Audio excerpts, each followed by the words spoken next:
Hey guys, it's Jason Snavely, certified wildlife biologist and founder and president of Drop-Tine Wildlife Consulting, the Drop-Tine Seed Company, and... All right, welcome back. I'm going to cut into that and get going here. Hope everybody is now a little bit more comfortable with the terminology surrounding neonicotinoids. This particular podcast with Dr. Jenks was certainly fun for me to record. I have the utmost respect for Dr. Jenks and the work he's doing, and I honestly think he's only beginning to scratch the surface of what they're going to do in this area. Dr. Jenks and, of course, his colleagues and future grad students. So excited to have him back on. I think you'll enjoy this. It's eye-opening. If you're like me, you're a sportsman and an ecologist who just really enjoys nature. I think this is an important topic, and I hope you enjoy. If anybody wants to give me any feedback on this, I'm certainly open, as I always am. This is a topic that I've really wasn't expecting to take on as much as I have, both on the podcast and off the podcast. So feel free to shoot me a question or a comment, Jason at droptinewildlife.com or Jason at droptineseed.com. Both of them come to the same place. Okay, hope you enjoy. Thanks a lot for listening.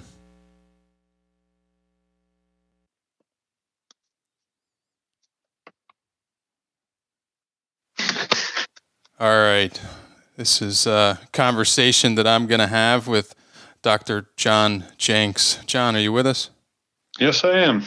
Good deal. Well, John, as you know, I've been on a neonic kick lately. And I've been traveling a lot to consult and doing what I love to do, which is teach. Unlike you, I teach out in the field, and obviously you guys spend a lot of time in the field. But what you do and my former professors do in the classroom is very much appreciated in training us and sending us out into the field to do our thing. So I finally got a break here. Sitting in the office, it's a beautiful day in October. I wish I was outside, but I've been wanting to cover this topic of neonicotinoids with you for a long time, and we've finally connected. I appreciate you taking the time to allow me to record this for my podcast listeners. So I'm going to go ahead and let you sort of talk a little bit about who you are real quick, so they know who they're listening to, and then we'll get into this paper. Which you published in Scientific Reports way back in March of 2019. Okay. I'm Jon Jenks. I was on faculty as a distinguished professor of wildlife science at South Dakota State University for not for the full 29 and a half years that I spent there. I recently retired from there last January and was granted a distinguished professor emeritus position. So I'm still sort of on faculty there, but I as retired, I can make my own hours, and there's no teaching involved in that anymore. So over that 29 and a half years, I had 80 graduate students that have worked on deer, elk, bighorn sheep, pronghorn, and mountain lions and other species that are currently. Most of them are out working in the field, either at the universities or with state agencies or with Fish and Wildlife Service or USGS. Fantastic. I just wanted our listeners to know we're not just talking to somebody here who has an opinion. This topic gets extremely opinion flooded and actually a little bit political sometimes. And you throw in the multinational agrochemical firms who are producing these chemicals, and it can get pretty sticky. So again, this is not political.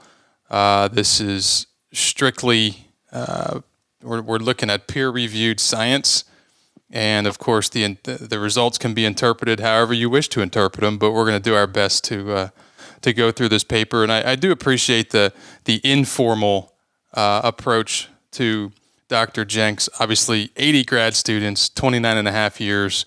He's earned that right to be called Dr. Jenks, but he always asks, hey, just call me John. And I really appreciate that kind of stuff. So at any rate, we're dealing with a real professional here and somebody who has a lot to offer to this topic. So John, let's go ahead and jump into this. I've always been, I don't know if they taught us this at Mississippi State or if it's just my nature. When I see a paper like this, and this paper has been sitting in my office, I've told you I've got notes in the margins. It's highlighted. Hell, I probably went through a whole highlighter just on this one paper. It brings up a lot of questions that I have. I have been following neonicotinoids for years, after planting food plots for 20 plus years and being involved with a seed company and helping clients select seeds for food plots for whitetails and other wildlife critters. The question always came up, hey, why is this seed pink? Why is this seed orange? Why is this seed green? What have you? And oftentimes, obviously seeds are wrapped, just for ballistics or, there's so many reasons to have a seed treatment or coating.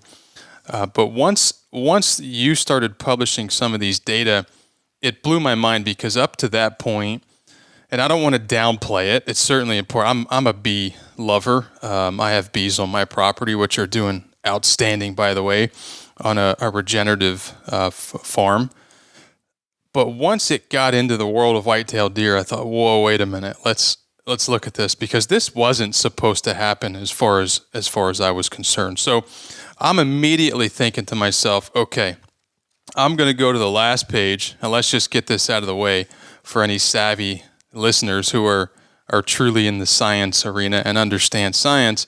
And I'm looking for conflicting or competing interests. So in other words, Dr. Jenks is one of the main authors of the paper. Maybe Dr. Jenks or John's sister sells untreated, what we call naked soybean seeds. Maybe his brother does. Maybe his father does. I'm looking for conflicts, competing interests. Sure. All right. Do you have any? No, I do not. No, I actually grew up on a dairy farm in Massachusetts. I love farming. I'm in an ag college at SDSU. I always have been. So I realized that there's a lot of positives that potentially could be associated with these chemicals as well, because farmers need to make a profit. And so if they need chemicals to do that, then so be it. But, one would hope that they use the best chemicals and have the least effect on the environment. Good deal. Okay, now funding, the second thing I like to look at, whose pocket did the money come out of? And I'm reading this, obviously, South Dakota Ag Experiment Station. And then the one that always gets me that I like to highlight is Federal Aid and Wildlife Restoration Act. For those who did not study wildlife and fisheries and have this pounded into their brains, there's another term for that, and it's Pittman-Robertson. Those funds come from hunters, fishers, folks who buy ammo, licenses, guns, etc. Am I correct? Yeah. Okay, so Obviously there's some others. Looks like, was it North Dakota Department of Game and Fish? Correct. Yep. And then possibly South Dakota State University, obviously, right? Well, the support, really. Okay. Because, of course, I was on faculty there during this project. But, yeah, the way the funding works is that the South Dakota Game Fish and Parks receives a number of different proposals for research projects. So you have to go and present the research project to them. Then they decide where they're going to spend their money. They evaluate, they bring all their game people in and evaluate, well, which projects do we want to fund for this year? And it's, of course, based on the amount of federal aid that they have available to fund projects. So it's not like you just say, hey, give me some money to fund project. You have to compete for those funds. And what they do is they fund the best projects that are answering questions that they believe they need answers for. Outstanding. So you've already sold this. We appreciate you for doing that. It's an important topic. Again, for those who who are confronted by the anti-hunting segment of the population, and for those who hunt, whether you do or not or whatever. I hunt. Yes. I do too, but it's important to understand that it's us, we the hunters, sportsmen, who are funding these papers. So when you see this awesome scientific report referenced elsewhere, make sure you jump out there and say, hey, by the way, those papers, that paper, those data were funded by the hunters, not the anti-hunters, not even the non-hunters. So, and when these state agencies, we say they spend their money, they're not investing their money, they're investing our money. So appreciate everybody involved with that. Okay, I got my conflicting or competing interests out of the way, my funding out of the way. It looks to me like this paper is worth reading. At that point, I go back to the obviously the title, Effects of Neonicotinoid Insecticides on Physiology and Reproductive Characteristics of Captive Female and Fawn White-tailed Deer. So we'll just go ahead. I'll give you a kind of I guess, how did this come about? How did you neonics were added to seed coatings typically with other, usually teamed up, right, with other asides, right? So the addition of neonics to seed coats or to seeds, it's a systemic chemical. So how are we getting to the herbivore that's actually consuming the plant? And so I guess just go ahead and get started with the whole.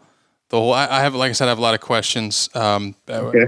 I was told for years. I don't know. Would you say this is true or false? I was told that neonics are much more toxic to invertebrates, like insects, obviously, than they are mammals, birds, and other quote unquote higher organisms. Would you agree, or are you willing to just say, yep, true?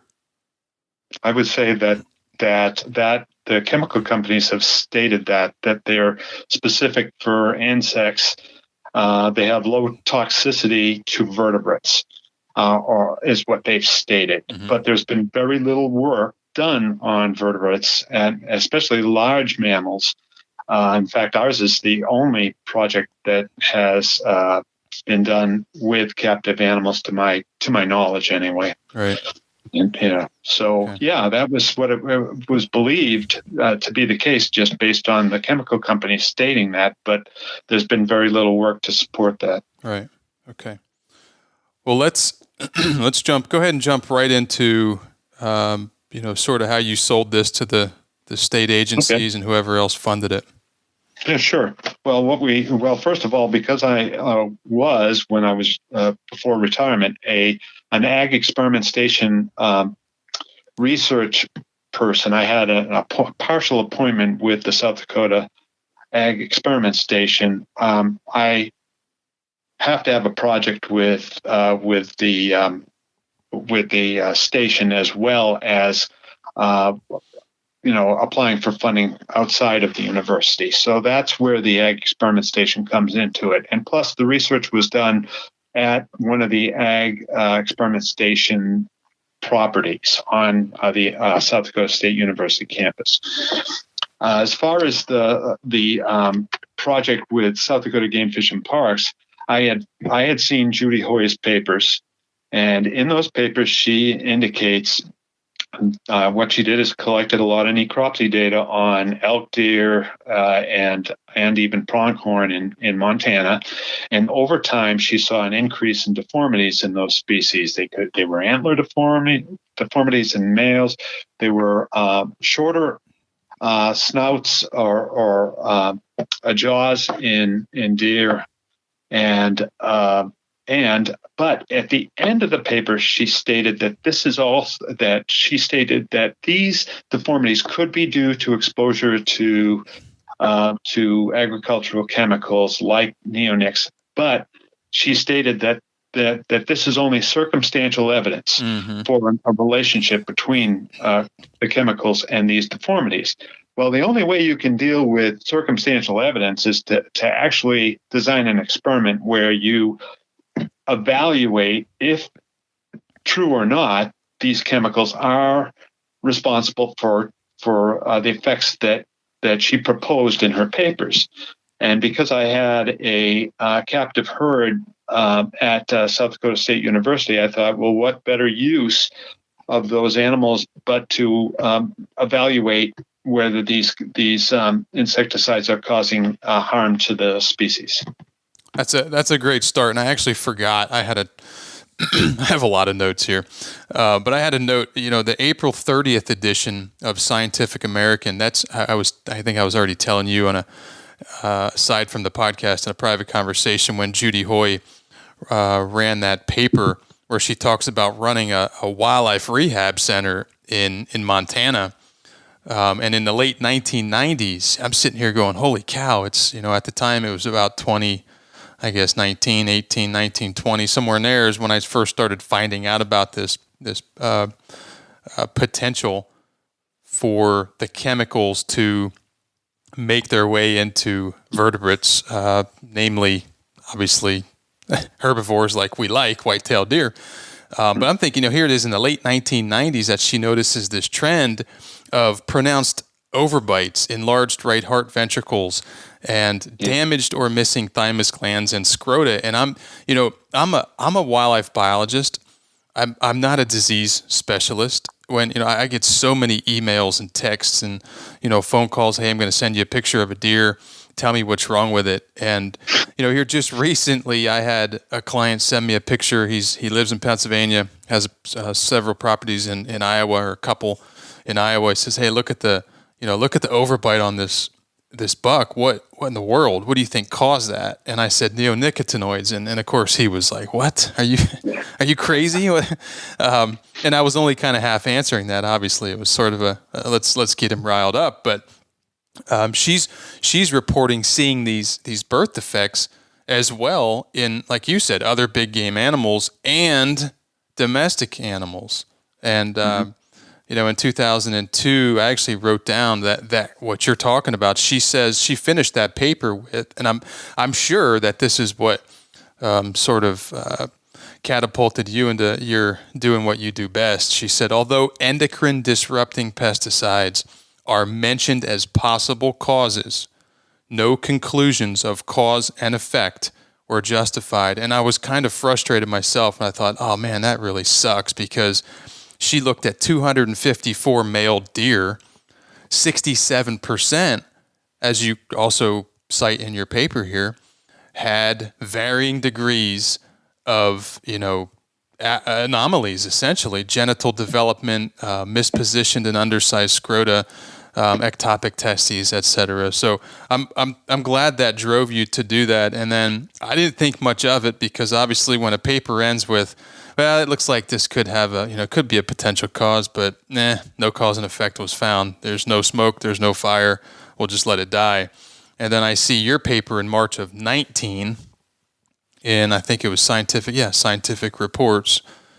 And of course, your hypothesis then follows this up and says, okay, we'd like to explain such anomalies, and include contact with endocrine disrupting pesticides such as imidacloprid. Let's do this in the captive facility. So how did you design this study in the captive facility there? Okay, what we did is we had separate pens, and we had different treatments.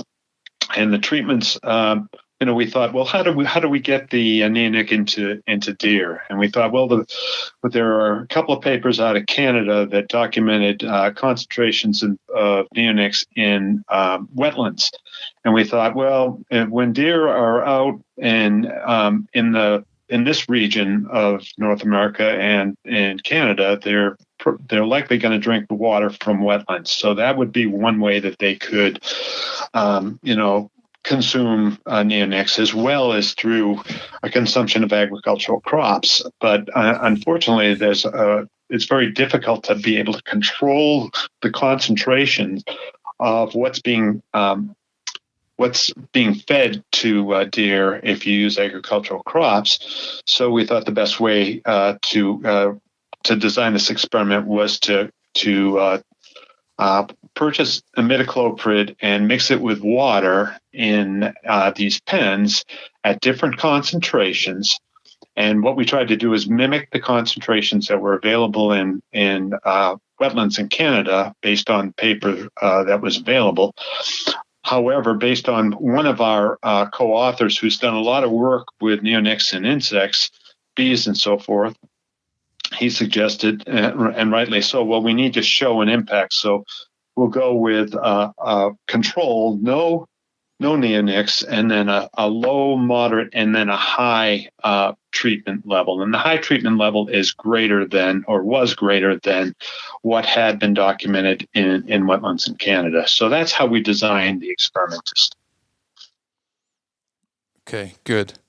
Now, what did you find in these varying? You know what? Let me back up before we even get to that. If you're if you're defending that in front of a bunch of academicians, and then a C student, even like me, they're gonna go, whoa, wait a minute. So let me get this right, and I got to find your paper because I have so many in front of me.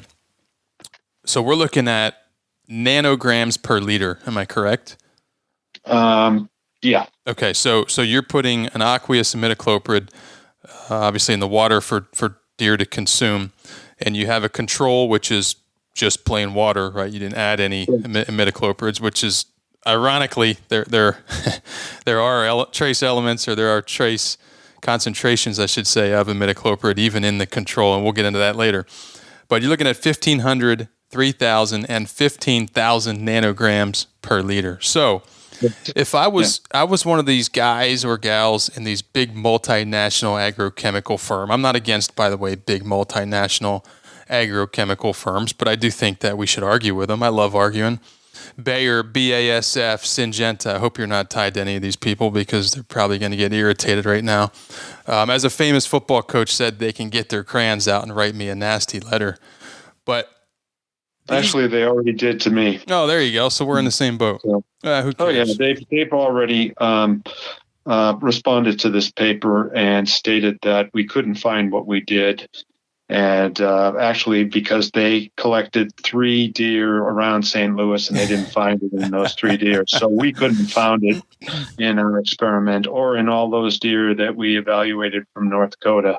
Yeah. So, and it's funny you say that because I found where one of them or a couple of them took shots at you. So I'm going to read this.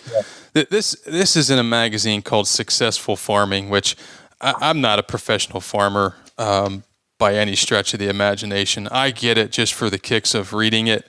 Occasionally there's a good article in it. There's more advertising for chemical companies, which are actually hilarious. There's monsters coming out of cornfields and, trying to drive home the fact that we need higher yielding seeds. We need genetically modified seeds. We need chemicals, etc. But here's a bit that actually touched on some of your work. And of course, John Lundgren is also, he's one of your co-authors, and he's done some very good work in this area as well. But so this says, companies that sell neonicotinoid insecticidal seed treatments disagree, of course. Syngenta officials, for example, say these studies examine just imidacloprid and no other neonicotinoid insecticides. By the way, under that neonicotinoid insecticides, there's 8 or 9 or however many different chemicals, and I'm sure they're working on 1,000 more. They add, and I'm reading this directly from the article, they add that the study detailed in scientific report, this is John's paper, shows a correlation between imidacloprid concentration in spleens of fawn and survival, but little else. When I read that, I laughed. I was blown away. But little else, it's no big deal. There's concentrations of imidacloprid in fawns' spleens, and of course it affected their survival rates, but nothing else. Just write the rest off. No big deal. Syngenta, and they wrap it up with this. Syngenta officials say the study in scientific reports has flaws, That's why we're doing this today, to see if it truly has flaws, or they just, well, I quote again, such as higher imidacloprid exposure rate concentrations than white-tailed deer would likely encounter in the wild. So again, probably one of the things you take shots on most is these concentrations. Can you talk a little bit about where you came up with control 1,500, 3,000, 15,000, and what is your justification, and how do you argue, or maybe not argue, but debate with someone like this? Well, as I mentioned, those concentrations of course, the control is just no imidacloprid, but the low and medium concentrations relate to what's been found in wetlands in Canada. But the high level there was, as I mentioned, we need to at least show an impact on there, and that's why we set that high level. However, if you look in the last paragraph of our paper, we had over 300 samples, spleen samples from deer in North Dakota that we compared to our captive work, and you see, as far as the chemical companies saying, "Oh well, these are low values." Well, it was 52% of deer in North Dakota were exposed to neonics and imidacloprid, and we and 77% of North Dakota deer that were exposed to imidacloprid had levels in spleens equal to or above this 0.33 nanograms per gram, which was the mean level in spleens of captive fawns that died. So as far as the chemical companies saying that our values or our exposure levels were too high, that is not the case, and at all. In fact, and we were surprised that the levels in free-ranging deer were as high as they were. And yeah, actually, that last paragraph, I have it all highlighted with stars and notes, and I think you hammered that part where you say that deer exposure to imidacloprid averaged 52% over the years of 2009 to 2017. So you didn't just run out and grab 3 deer, hunter harvested deer, and to look at imidacloprid exposure. Right. This is pretty exhaustive. But these big multinationals, and this is my opinion, but it's also fact, these guys and gals know that the average person is not going to pick up or print out a copy of your paper and scientific reports and absolutely eviscerate it to look for details. And this is my problem right now with mainstream media, and we're all going to follow the science. The average human being, and I don't care what country, does not understand or know how to follow the science. So I totally agree with you when these guys take shots at you. In fact, I'd love to have one of these yahoos on here and really just give him the opportunity to say, well, here's the Swiss cheese in John's paper. And of course, I'm not pulling away from, is it Burheim is the lead author in this paper? Yeah, Elise Burheim was the master's student who worked with me on the project. Okay, so we should obviously throw credit to that as well. And then absolutely, you also have Lundgren, and is it Eric Michel? Yeah, it's Mike Mitchell, and Grove, Eric, Jensen, etc. Yeah, Eric received his PhD from Mississippi State, working with Dr. Damaris down there. Good deal. Good deal. But then he came up and did a postdoc with me, and he's currently works with Minnesota Department of Natural Resources. Yeah, those guys at Mississippi State know their stuff. They do a lot of good work. Figured I'd take that opportunity there. Mm-hmm. But I'd like to respond to another comment that you made, and Absolutely. That's that, we just worked on imidacloprid. Actually, although it's not published yet, we did a study with pheasants with a clothianidin, another one of these neonics. And it was almost a companion study. There were 2 things that we did with this. We did a preference study where you had mentioned the coated seeds are color-coded. And so what we did is we had treated and dyed seeds. We had just dyed seeds, not treated, and we had undyed, untreated seeds, and we fed them to to pheasants, and pheasants selected untreated, undyed seeds in 7 out of 8 preference trials. Wow. And then the second part of that study, we looked at survival of both adult pheasant hens and then chicks. And there was a 20% reduction in survival of both adults and chick pheasants in that project. So it's not like we just have worked with imidacloprid. We've also done some work with clothianidin as well, and we've seen comparable effects of these chemicals on wildlife. Okay, and just clothianidin, by the way, is a BASF. I love the names. These names crack me up. They always, imidacloprid, Gaucho by Bayer, and clothianidin, Poncho by BASF. Again, I sound like I'm anti-chemical. I'm not. It's just these folks have massive amounts of multinational money pouring in to get out and not educate, but have the opportunity to gain the ear of farmers, growers, average everyday citizens, sportsmen and women like us.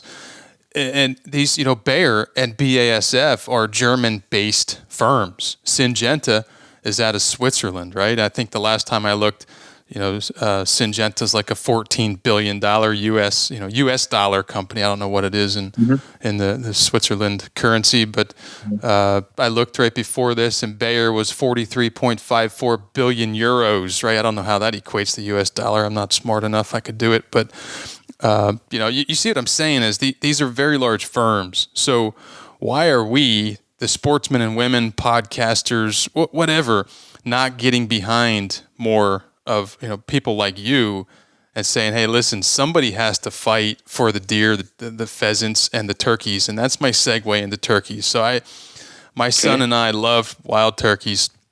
He completed his turkey slam when he was 8, and he has not killed a turkey in, I think, 3 seasons now, because we feel that most turkey populations, not all, but most, are heavily and negatively impacted by many variables right now. Obviously, it's a difficult topic, but I'm glad you branched out to gallinaceous birds because, pheasant. I reared pheasants starting in 4th grade right through high school. Wild turkeys. So, obviously, is this topic a potential or one of the potential causes in region-specific declines in wild turkeys?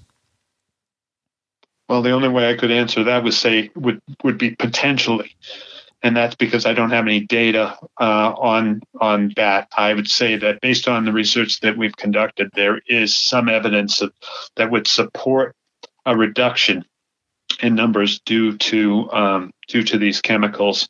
And the interesting thing about these chemicals is their half-life, and you probably could explain this to your listeners better than I can. But the fact is that these chemicals can remain in the soil for up to, let's say, 12 or 1,400 days. When you think about that, and convert that to years, you're talking about like 3+ years. The chemicals half of the chemicals can stay in the soil, but yet farmers are using them every year. So you would expect that, okay, well, if that's the case, you're going to see a buildup in these chemicals in soils with farmers that are using these chemicals. And that's what we saw with the North Dakota deer. We saw an increase of 0.11 nanograms per gram per year in increase in concentration in spleens in North Dakota deer. So that's kind of supports the fact that, and it's almost like what do you expect here? If you keep using something that's going to hang around for years, you would expect it to accumulate in animals that are constantly exposed to those chemicals.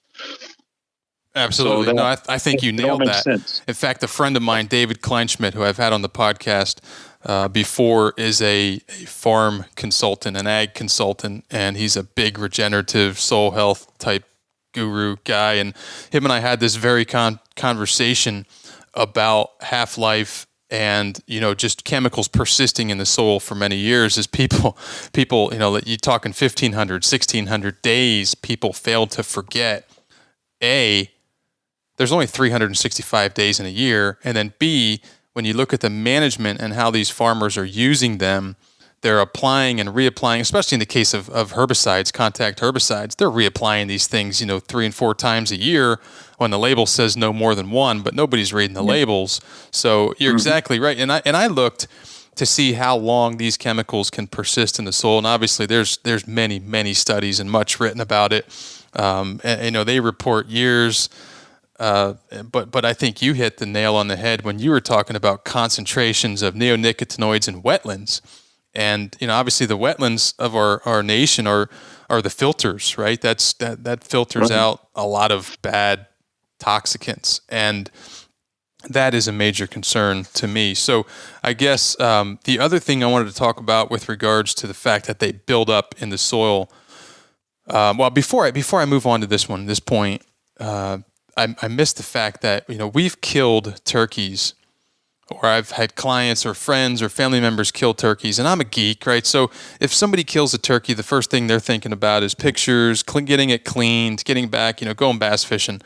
And I'm pulling out the crop, I'm pulling out the gizzard, I'm pulling out all the organs. And, my kids at this point are like, yeah, Dad, we get it. We know what all this stuff is. Can this not be a science class? And I'm just curious, what was this gobbler eating, within the last few hours of its life? And we were constantly, and this goes back to just, seed treated, and not neonics or fungicides, but whatever they wrap in seeds. And we were pulling out pink seeds, green seeds, orange seeds. Yeah. And it's like, okay, the common sense, which I don't think people have common sense anymore. My family, we call it uncommon sense. The uncommon sense question would be, anything, what is in that seed coating? Because anything that is in that is now in this turkey in high concentrations. I mean, you're looking at, sometimes, half the size of your fist, corn and beans that are wrapped in neonics. So that to me, I don't understand why more people. I hope more research is conducted on turkeys moving forward, and I wish you guys would also look at that. But I also wanted to talk about the fact I have seen reports, and I was just curious what you found in your literature review, that only, well, I think you say here 2 to 20%. I've heard as low as 5 to 10% are actually absorbed into the plant, with the rest of the neonic obviously finding its way into the environment or some other location besides the plant. So, you hear people say, once you start looking up neonics, well, they're highly systemic, they're highly water soluble. Obviously, that's how they ended up in the wetlands. Have you found papers documented? I see you reference 16 and 17 in your references. What percentage is actually used on or in the plant? Yeah. Well, what we've read is it's the absorption into the seed and into the plant is like 1 to 20%. So you're right on with most of that neonic ends up dissolving in water and not being utilized by the plant. Mm-hmm. Okay. And the other play that I've often heard from these guys, I should probably have. There's one guy, I think his name is Sean Potter, and I've heard him referenced many times as with one of these multinationals, and I'd love to have him on. But one of the other major issues I have is they will sell this to the farmers as a way to lower your inputs. So they'll say, well, listen, they'll report, we are actually using, contrary to what John's saying in his study, making it sound like chemicals are bad and, BASF and all these guys are bad people. Farmers are using less and less insecticides, in from blank year to blank year. And what they fail to tell you is that neonicotinoids are some of the most, if not the most, toxic insecticide that they have. So while we don't need as much necessarily to blow through irrigation systems or to spray out of ag sprayers, their toxicity is actually what's allowing people to use less of them. So if you see that as a positive, you're completely back asswards as far as I'm concerned,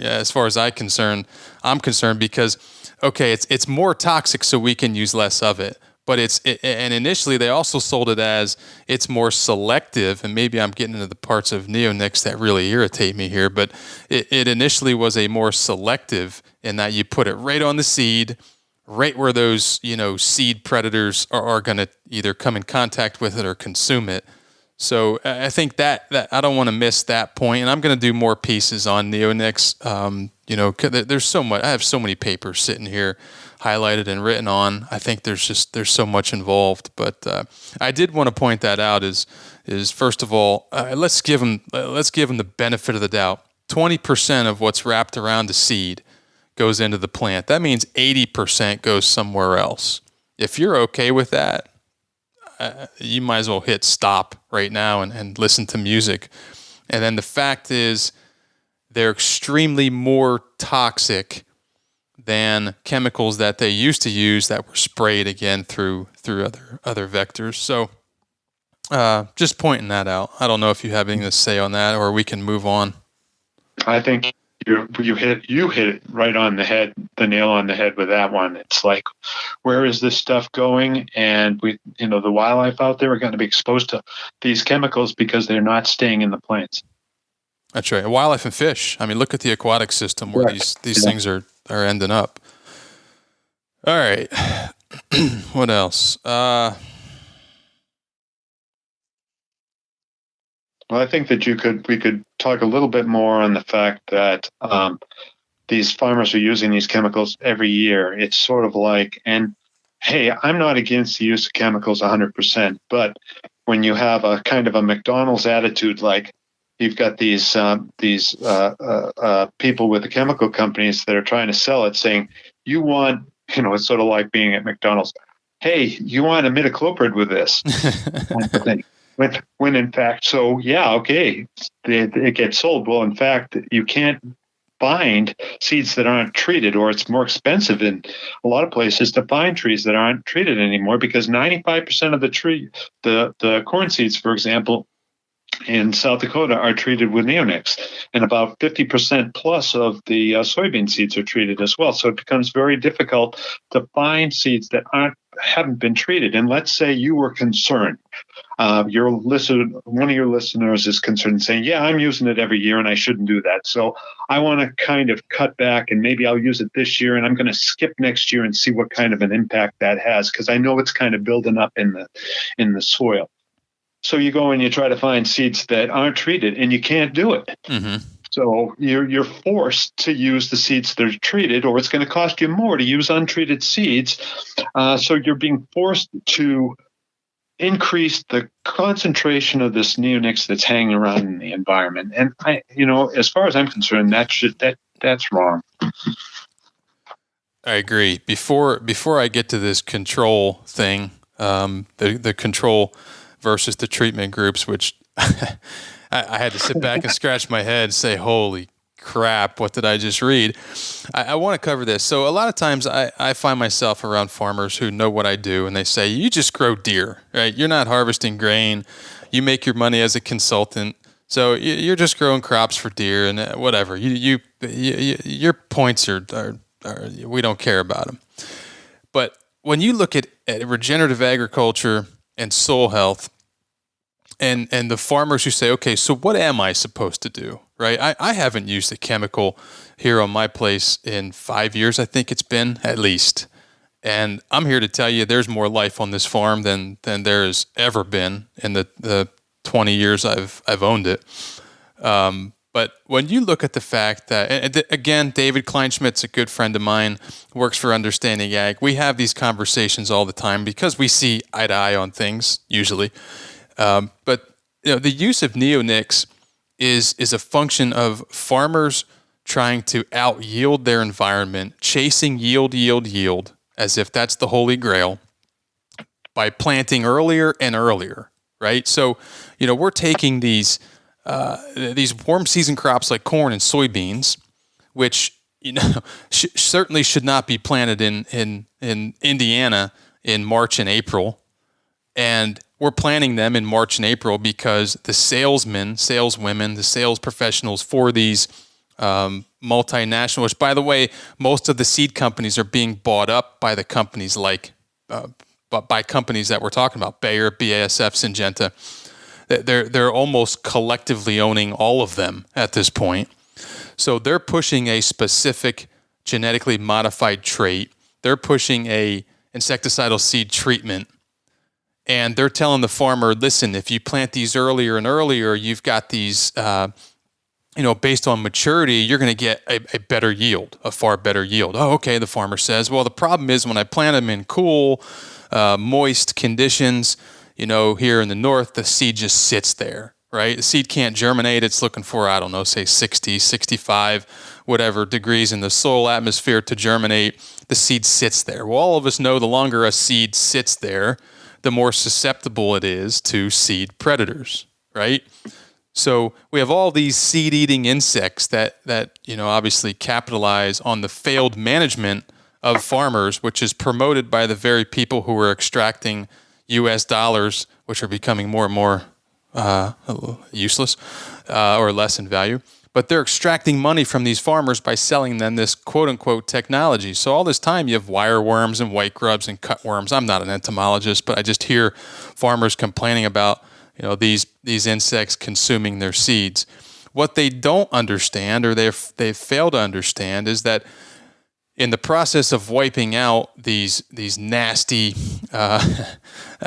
pests, seed pests, they're annihilating beneficial predatory insects that feed on weed seeds, right? I mean, some of these insects also eat weed seeds. They're not just looking for Farmer Jason's soybeans or corn. And they're also, these predatory insects are also predating on the pests that we feel the need to go out there and annihilate. So I know I've gotten way off the topic of white-tailed deer, but I wanted to point that out is, someone could listen to this podcast, Mr. Potter, who I don't know, by the way. I've just read several of his comments, and they just lack common sense altogether. They could say, well, this is great, but this guy doesn't have any action steps. He's taking shots at the big multinationals, but he doesn't have any action steps. Yeah, I do have action steps. Stop attempting to out-yield your environment. Screw yield. Let farmers make money, right? Look at their bottom line. And they do that by farming like farmers used to farm before 1950, before chemical dependence. And then I'll let that go at that point. I just wanted to get that out of the way in case I forgot to mention it in some of my other pieces. Yeah, well, I need to respond to one part of it. We had a special session on neonics at the North American Midwest Fish and Wildlife. It's a Midwest Fish and Wildlife conference, and also at the North American too. I gave presentations at both of those sessions, and there was a person, a researcher from Purdue, who has been collecting data on yields and associated with neonics, and the presentation he gives does not support a yield increase with the use of neonics. Let's put it that way. Mm-hmm. It's only in certain situations where you can get that yield increase. It's real specific, but it's not across the board at all. Yeah. No, I agree. I've seen, oftentimes they say, well, your yield bump is 2 bushels per acre, whether it's beans or corn or what have you. And, I'm sitting here laughing going, I can't believe you're doing this to the ecosystem, completely destroying the ecosystem for 2 bushels per acre. Let's look at the inputs and make money that way.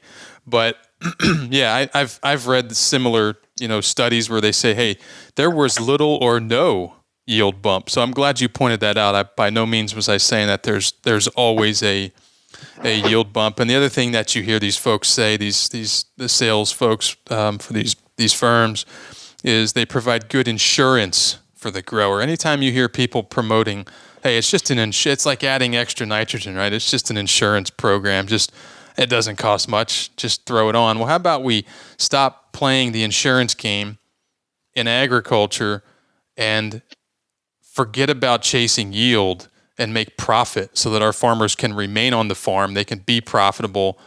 Again, I don't understand why more people are not talking about the fact that these companies that are making so much money off of us and deteriorating the health of the game species and non-game species that we enjoy, they're not even from the United States. They're large firms in Germany and Switzerland. It just blows my mind. So I'll get off that topic because I'm getting irritated. But I want to talk about this control group. So for those listening, essentially, I've heard people say, "Hey, there's some research that shows this, and this." I say, "Wow, really? What'd the control say?" Huh? Well, what'd the control say? What's a control? Well, you could take your research and throw it in the garbage. It's not worth the paper it's printed on. If you do not have a control, you do not have a study. Am I right?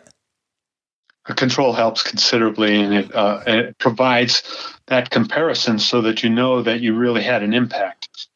All right. So what was your control, and what did you see in your control, and why? Okay. Well, our control was zero concentration of imidacloprid in water for adult does in our control pen. However, we found out that those deer were exposed to imidacloprid, and we tried to figure out, well, how did that happen? And there are a couple of options. Because we conducted the research on a ag experiment station facility. Right next to the facility was a big cornfield. And there's been papers published that indicate that just dust can spread these neonics. So that's a possibility. So wind and dust could have exposed our control animals to the imidacloprid, but also the foods that we provided to the deer also could have had neonics. Turns out that these neonics are all over the place, and even in the pheasant work that we did, the controls in that work were also had some neonic in our controls there. So, and those were done in a pen on the state fairgrounds, or in a building on the state fairgrounds in Huron, South Dakota. So it's just an indication that these neonics are all over the place here. However, if you look at the paper, you see that we did, as far as spleen samples, the relationship, the way we designed the experiment held, that there was only a small amount of the imidacloprid in the controls, and imidacloprid and spleen samples increased with our treatments, which is what we expected the way we designed the experiment. Very good. Yeah. I got a kick out of this when I read this. It says, additionally, deer in our study would often reach through the fence, and I worked at the research facility at Mississippi State for several years and noticed that the deer would do that often, reach through the fence to browse on natural vegetation. The fields adjacent to the captive wildlife facility were a matrix of agricultural crops with a cornfield about 50 meters north of the facility. So again, people, we're talking about highly water-soluble chemicals, right, that are extremely mobile. And that part blew my mind, that you couldn't even have a control because there was obviously, and it may not have been in the water. It may have been, like you said, it could have been in the foodstuffs that they were fed, the soybean hulls, and who knows what else they were fed in the study. Right. But I thought that was interesting. But the thing about it is in order to really have the opportunity to do this so that you didn't have any problem with the controls, you'd have to have these animals in a house facility, and it would be so expensive to do that research. It would be difficult to get it done. Yeah. So we did the best we could with the facility we had available. I think this is when uncommon sense comes in. When people start to talk about controlling, I don't like that word anymore, controlling nature, sometimes you have to use common sense, right? You cannot shrink it down to one variable and ever control anything. You can obviously hypothesize, you can conduct experiments like you did here, which I believe this is a bulletproof experiment. I mean, this is as good as it gets as far as conducting. So in other words, this is well-spent taxpayer dollars, in my opinion. Unfortunately, that doesn't happen often. So, well, thank you. I guess, yeah, you're welcome. I guess, the one of the big questions I had, which I obviously am kind of saving it here towards the end. if you saw a gradual decline in water consumption as the concentration of imidacloprid increased, am I right? Correct. Is it safe for me to suggest that white-tailed deer possess some sort of nutritional wisdom, some sort of flavor feedback mechanism? This kind of reminds me of the work done by Fred Provenza. We had a podcast with Fred. He is an absolute American treasure. Am I off my rocker for suggesting that whitetails and other wildlife obviously can somehow sense, taste, smell, or identify and recognize that there's something in this water that I don't like? I think that that's true. That it very well could be some astringency that they're not familiar with, and so that they don't really want to drink that. Something tastes incorrect. Probably the chemical itself they're not familiar with. So because these were outside pens and it was raining some days, we did document that they were actually consuming some water from puddles in those pens, and they were essentially trying to avoid consuming the treated water. And so I think you have a point there. Yeah, sometimes this egocentric human outlook on what wildlife can and can't do. Well, I believe it's all been debunked thanks to Fred Provenza and others like him. But you think about it, you mentioned McDonald's before. I talk to my kids all the time about this stuff. As you can imagine, they absolutely hate me. They'll go to McDonald's and they'll eat something and get a stomachache, right? And I'll say, now, what do you think your body's trying to tell you? And they're like, shut up, Dad. Just let it go. I get it. It's, it tasted good going in. Once it hit my gut, obviously it's not working out for me. But after we finish up, softball practice and we're in a hurry to get home and do homework or whatever, it's, hey, can we go back to McDonald's? And it blows my mind that, the gut bacteria obviously in our stomachs are telling us what to eat. They're telling us we need more McDonald's because we've completely destroyed the human microbiome in our guts, and now that's what they feed on. But I guess my point here is I think people who say that whitetails cannot taste, smell, or recognize in some manner that there's something wrong with this water, this particular forage. And if given the option, whitetails will in fact consume non-GMO soybeans over genetically modified soybeans, whether it's, glyphosate tolerant, et cetera. And I think, obviously whitetails cannot go to the pharmacy. They cannot go to the doctor. They cannot go get a COVID test. They have to rely on what's called wisdom and life experiences and say, hey, this isn't working out for me. So again, when I read that part in there, I think in 2 or 3 locations I wrote, is this nutritional wisdom? Are they smelling this, tasting this? And I think we both agree that it really doesn't matter. Maybe on the surface, there's something inherent that they are drawing upon to say, hey, let's not drink this water. It gives a whole new meaning to the saying, there's something in the water. We published a paper a year ago or so in Wildlife Society bulletin on the use of tannins to decrease depredation on soybean plants by deer. So we used captive deer. We treated soybeans with different concentrations of tannins. And just so you know what tannins are, they're in oak leaves. Tannins are in coffee and tea. They make the coffee brownish in coloration. In fact, when I had to push for that project, they asked, well, is our tannins poisonous to deer? And I said, no, they can only have 2 cups per day, and as a joke. But so they're not. It's you consume tannins all the time.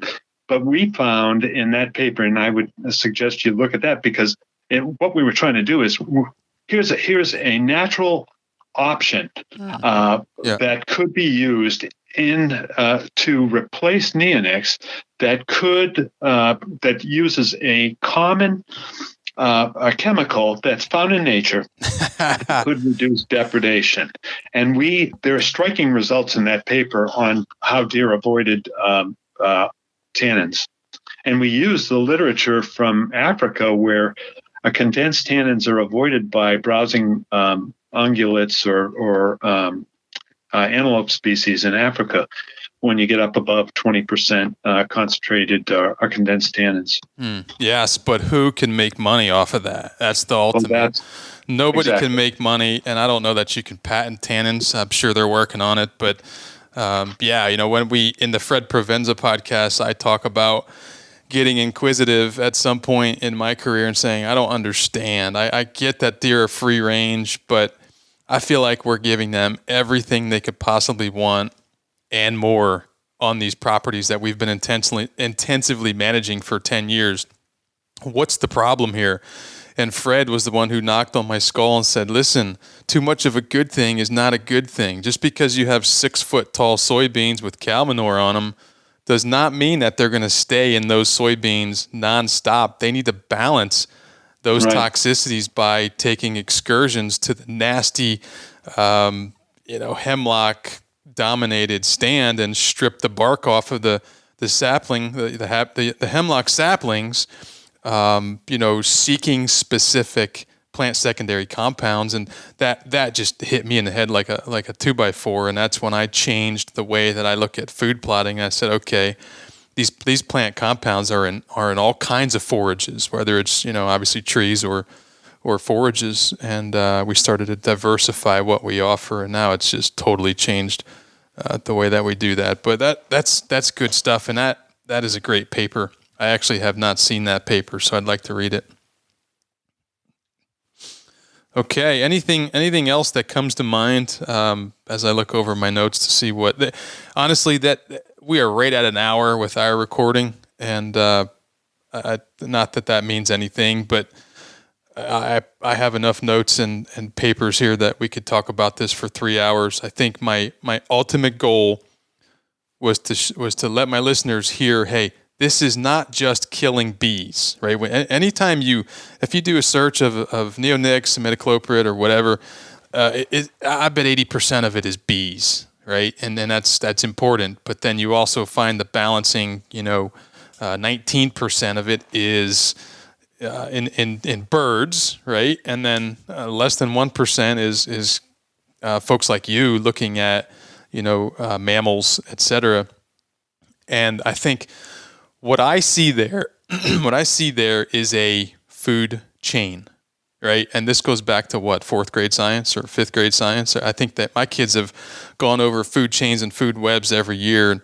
Do we not see this and recognize this? I don't understand. If nobody really sits back and says, wait a minute, if it starts with the plant, right, after photosynthesis does its thing, and insects, and something eats the insect, and then blah, blah, it goes on and on. Ultimately, we are consuming the deer, or the deer are consuming the forage. So I think, I wanted people to realize that when these companies say, no, it's systemic, it goes through the plant, it doesn't kill things like that. It doesn't, or one of the other comment, maybe you want to touch on this, the blood-brain barrier. It does not, it does not jump that blood-brain barrier. And I know the California EPA, which I don't know that many of us are really listening to California much anymore, but the California EPA said, no, that's not true. We believe that neonics actually do penetrate, or I think they said imidacloprid penetrates the blood-brain barrier. I don't know, maybe it does. We didn't see it in our study. There were very low concentrations, but I think more research on this is coming out all the time, and I think we're going to be surprised. I wouldn't be surprised if there are circumstances where you overload the system and you end up with more of these chemicals that do surpass the blood-brain barrier. And there have been other studies that have shown that these chemicals do enter the brain, but we did not see that in our study. Yeah. Okay. So Again, just kind of driving some of this home. Imidacloprid, which, by the way, a lot of these neonics, I believe imidacloprid, I'm going with 99.5%. If my wife likes to buy these Seresto collars for our pets because, God forbid, fleas and ticks get in the house and kill us all. But when I was looking at the label, as I often do, the Seresto flea and tick collar is actually owned by Bayer.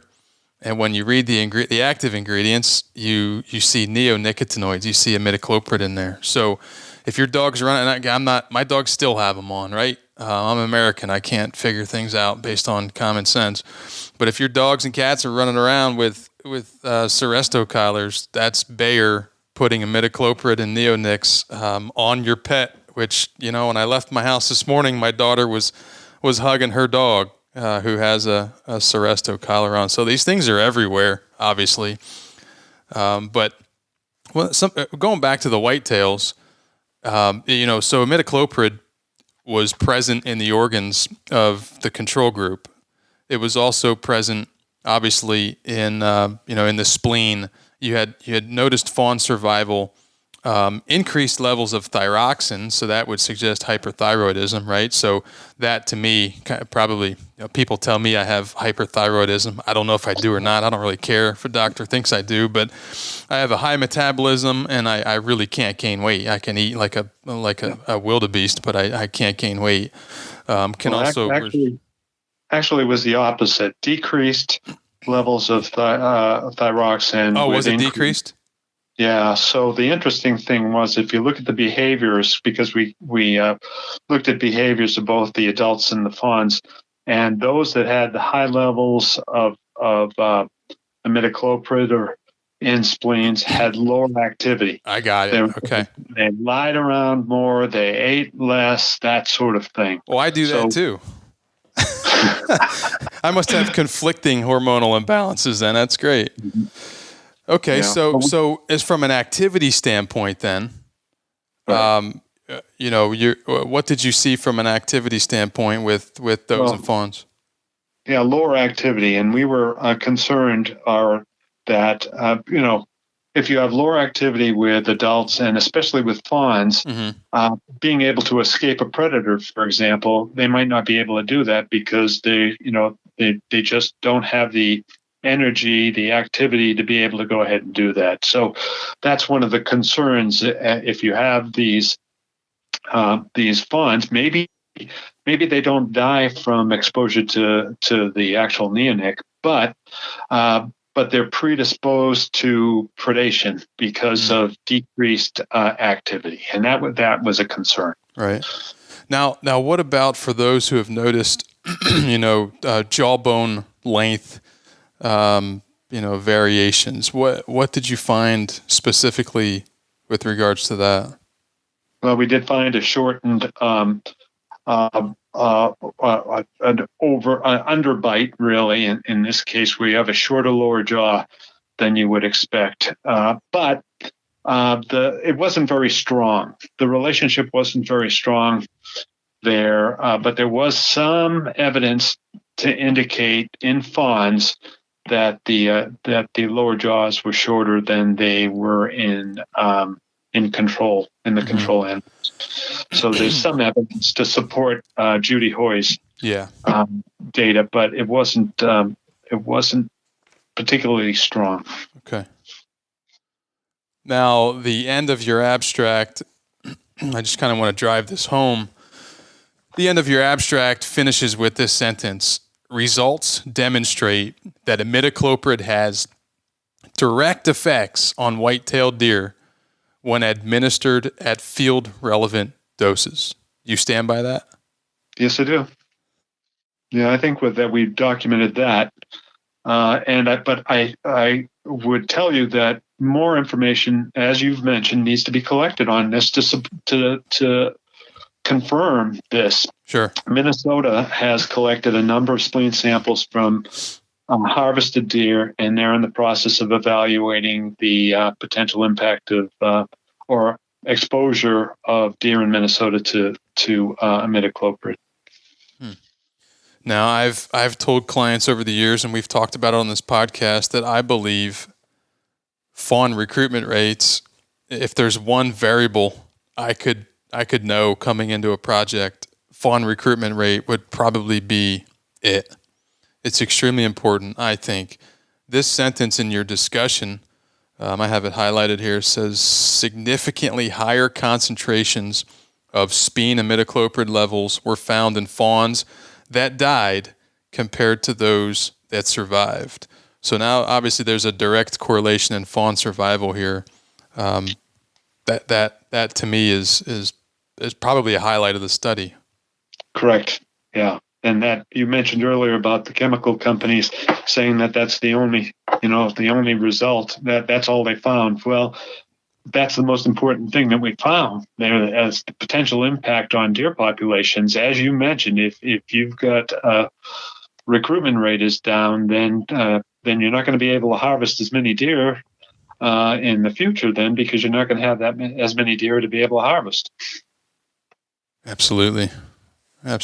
Well, and I think, one of the other things that is a whole nother topic, I'll just mention this, but when you look at chemicals, when you look at stress, when you look at all these things that humans have in our lifestyles or in our everyday existence, these are all immune suppressing external stimuli, right? This is why I personally started going down the regenerative path, because I had gut dysfunction, I had Lyme disease, and everything was kind of a big, firestorm of inflammation and pain.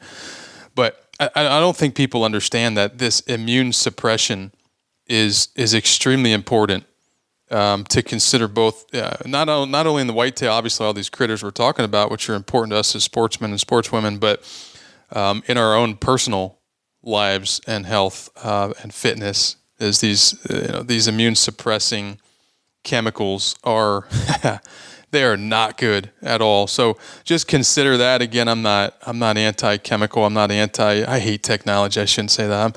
I'm not anti-technology. I just think we've lost a lot because of the technology. I mean, my kids, I don't know, they snap pictures of half their face and send it to their friends. I'm like, why don't you call them? Why don't you guys go hang out? So some of the stuff that changes, obviously I guess I'm sounding old here, but it really irritates me. I do want to acknowledge the research that you and your co-authors have done here. I think this paper absolutely hits that out of the park. I don't know why it's not referenced. Obviously it's a relatively new paper. I don't know why more people are not talking about it. And that was one of the reasons for, the better part of 2 years now. It's been sitting on my desk, and I've been wanting to talk to you about this paper. So thank you for my listeners. Thank you. I'm sure they'll get a lot out of this. I do want to wrap up with one thought. If people hung around for this podcast, initially when I saw this with whitetails, I thought, okay, corn and beans, I quit selling corn and beans that involved any type of seed treatments. I plant naked. I know that sounds disgusting, but I plant naked seeds, no seed coats whatsoever, typically, unless it's one for ballistics, which I'm okay with if I'm frost seeding. But I think some of my clients tend to say, well, you know what, I don't really plant a lot of corn and beans anymore because of this, the new system that we're under, the new management with diversity, complementary blends. Maybe I just let the farmer plant an acre or two, or maybe 10 or 20, whatever. The fact that there's a paper I have here on my desk, which everybody should probably read. It's interesting to me. I don't know where it is, but here it is. Neonicotinoid insecticidal seed treatment on corn contaminates interseeded cover crops intended as habitat for beneficial insects. And that was, that was also, Lundgren was involved in that one. Mm-hmm. And I tried to get John on the podcast. We haven't connected for one reason or another. There were some other complications, but, probably would be a good thing to have him on here if he ever decides to come on. But I found that interesting. If you read that title, so there's the seed treatment on corn, can contaminate cover crops that are intended for beneficial insects, right? So we're killing the very beneficials we're planting the cover crops to benefit, which is sort of mind-boggling. So, some of the farmers nowadays are attempting, wider row corn, whether it's 60 or whatever, 45, whatever, so that they can get more sunlight capture between the rows for cover crops. Obviously, you're cycling more carbon and you're, providing habitat for beneficial insects. This is what we talk about when we say, hey, how about we go down the regenerative path, eliminate all this bullshit that you're putting on seeds that is not a selective approach to killing pests, by the way. When you read this paper, it's just mind-boggling, the amount of contamination that we get from corn and soybean. And as you said, I've seen it referenced, 95% of corn and roughly 50% plus in soybeans. And I'm sure those numbers are increasing each year. So again, if you're one of those that says, listen, this doesn't pertain to me, maybe I should have said this in the beginning, because I'm not planning, massive acreages in row crop, corn and beans, etc. No, but if your farmer is, it's contaminating your cover crops. It's contaminating your diverse biological primers that we are now planting for all wildlife species. So I just wanted to throw that out there. This was a great paper. It's Michael, is it Bredesen? I'm assuming you probably know him. And then John Lundgren. Yeah. I know John's. I interact with John a lot. Of course, his place is just north of where I live here in Brookings. So, but one question you didn't ask that I was expecting. I presented this information up at the annual meeting of the North Dakota chapter of the Wildlife Society a couple of years ago when we first got it published. And after I gave my presentation, I had 15 people waiting in line to talk to me. And the primary question they had was, is it safe to eat my deer? Should I have my deer tested? So I was expecting that from you. Yeah. And of course, I don't have an answer for that. That there's pretty much neonics in everything we eat now. Mm-hmm. So but the assumption is that the levels they're having an impact, potentially having an impact on survival of fawns. But we don't have any information on how much of that neonic actually you consume when you consume your deer, and that would be of interest to collect that information and find out what's going on. Yeah, regarding is it safe to eat deer, people ask me that all the time with, even in reference to the genetically modified crops and, glyphosate, et cetera. And when I decided I had to get healthier if I was going to climb a mountain and kill a sheep and a caribou in the Northwest Territories, one of the things I came up with a rule, if it didn't have a face or it didn't grow out of the ground, I'm not going to eat it. In other words, processed foods are out, which is 99% of what most Americans consume, including myself now. There's really nothing that we consume that's safe anymore. It used to be such that plants that grow out of the ground, you could get livestock or domestic animals that are, raised in suitable, acceptable conditions. And now that's not really easy to do. That's a challenge. No. I mean, I grew a garden and, I'm always told by my farmer neighbors that my anti-chemical sentiment is BS, that they have to, they're expected to feed the world. And that just drives me absolutely bonkers when I hear them say that because, I grew a garden that's 10 by 12 and I could feed, I could feed several families. They just don't want to eat tomatoes and peppers. And I could even make a jalapeno margarita, if you're into that. But, we're not trying to feed the world. Let's grow nutrient-dense foods. Let's grow them locally. Let's keep them locally. But it comes back to the management. It's not just locally. It has to be, let's grow it right? So I'll get off that. I'll get off that soapbox now. But, okay, so this is my final point here is The first sentence in your discussion says our study provides the first overview of effects of imidacloprid on white-tailed deer. You mentioned that earlier as well. I put a little note here, is it a last? And obviously you've already kind of mentioned some research you're doing with pheasants, et cetera. What do you see moving forward? I know these data were back in the 2016 seasons. Yeah. Am I right? So yeah. What has occurred since, and what do you see? What research do you see being done, or are you doing in the future? Okay. Well, I mentioned the pheasant research. I'm in the process of pulling together the publication on that to submit that to a journal. I'm also working with or involved with Eric Mitchell and North Dakota with their neonic and deer study, and they're analyzing that data now. And also with Eric and North Dakota, Bill Jensen, and others with North Dakota Game and Fish, where they collected spleen samples from mesopredators, otters, and bobcats and fisher in eastern North Dakota, and we're looking at neonics in those species as well.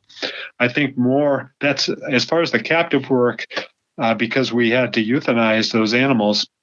That pretty much ended my ability to do captive work on neonics. That's the one thing is why it's difficult to do that kind of work, because you invest a lot of money and energy into captive research herd, and you're essentially using it up in order to evaluate these chemicals and their impacts on deer. So, but it would be nice if some of these other agencies, universities would get on board and do some research on these chemicals so that we get some more insight into their impacts or current impacts and potentially future impacts on wildlife critters. So I hope that happens. That's two of us. That's definitely two of us. Well, John, I appreciate your hour and a half plus today. And I know it took us a while to settle on a date, and that's all primarily my fault for not being not sitting still longer than an hour. So thank you again. Thanks for doing your work. And please come back and sort of keep us up to speed on some of this new research. And I'm going to go ahead and give the large multinationals your email to send nasty grams and not mine. They've already done that. Well, all right. And I think it's one last thing, and I think you've hit on it, is that I'm not anti-chemical completely either, in that it's just that there should be wise use of these chemicals and not just blatant overuse of the chemicals. And that's the big problem here. So, but I appreciate you having me on. It's been a pleasure talking to you about this issue, and maybe sometime in the future we could talk again. Yes, sir. That sounds good. All right. You make it a great day, and we'll talk soon. Okay, thanks. Right, thanks, John. Yep. Okay, well, there you have it. I appreciate all your patience. I know this two-part series essentially on the effects of neonics on really anything is I think we talk about unintended consequences all the time. This is the perfect example right here. You know, you're putting a powdery seed treatment on corn or soybeans, or a tiny seed that seems to be very selective and target a specific quote-unquote pest, but it has huge deleterious and, of course, negatively cascading effects on the entire ecosystem. So this podcast was for those of you who, like me, are looking to continue to tweak our management activities to make sure that we are working with nature and not necessarily against nature, and farming in nature's image. So I hope everybody enjoyed, and I'd love to hear your comments. Jason at droptinewildlife.com. Thanks again.